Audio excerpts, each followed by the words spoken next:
Well, there's no question in my mind that the decisions that are being made today in supply chain management are far more complex than they used to be.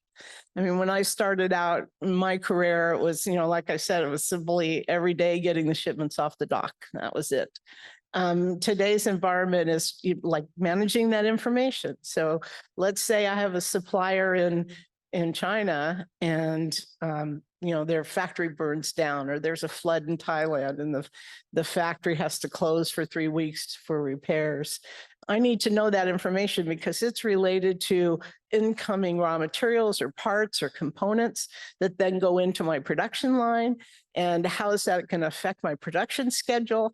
And if it affects my production schedule, how does that affect delivery to the customer?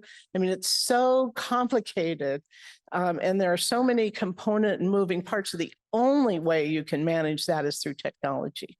And so the introduction of AI helps you identify when there are issues like that. Let me give you an example. There's a few companies that are coming up that are doing traceability, worldwide traceability.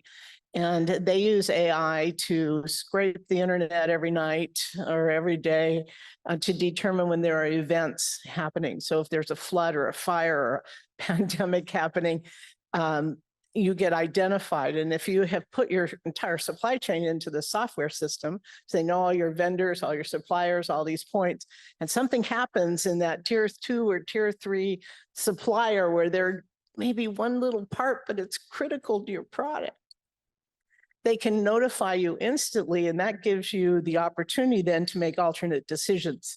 I got to change my production schedule, or I got to do something else. So, yeah. I think that's super important.